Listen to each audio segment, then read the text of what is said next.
அஸ்ஸலாமு அலைக்கும். எல்லா புகழும் இறைவனுக்கே. இன்றைக்கி என்னென்னு பார்த்தீங்கன்னா, வயசானவங்களாம் முட்டி வலிக்குது, முட்டியில் நறுக்கு சொல்லிட்டு வயசானவங்களாம் இன்றைக்கி எல்லாருமே இப்போ பொதுவாகவே சொல்ல ஆரம்பிச்சிட்டாங்க. எல்லாருக்கும் இப்போ என்ன பார்த்தீங்கன்னா, சின்ன பிள்ளைங்க இருந்தாலும் இப்போ முட்டி வலிக்குது அது இதுன்னு சொல்ல ஆரம்பிச்சிட்டாங்க.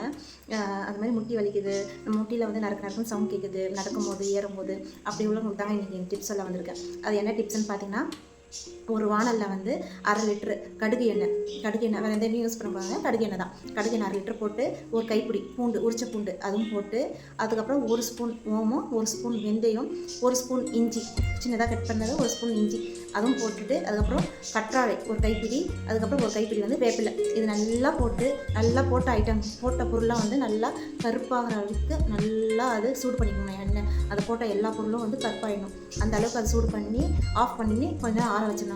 அதுக்கப்புறம் அது வடிகட்டி அந்த எண்ணெயை நீங்கள் தொடர்ந்து யூஸ் பண்ணிட்டு வாங்கலாம். அந்த பெயின் இருக்கிற இடமே தெரியாமல் பறந்து போயிடுங்க. இது யூஸ் பண்ணி பாருங்கள், எப்படி இருக்குன்னு சொல்லிவிட்டு எனக்கு கமெண்ட்ஸில் வந்து சொல்லுங்கள். இது உங்களுக்கு யூஸ்ஃபுல்லாக இருந்தால், இந்தமாரி நல்ல டிப்ஸ்லாம் உங்களுக்கு வேணும் அப்படின்னு நீங்கள் நினச்சிங்கன்னா, என்னோடய யூடியூப் சேனலை வந்து சப்ஸ்கிரைப் பண்ணி லைக் ஷேர்லாம் பண்ணுங்கள். எனக்காக ஆதரவு கொடுத்த எல்லா என் சப்ஸ்கிரைபருக்கும் மிக்க நன்றி.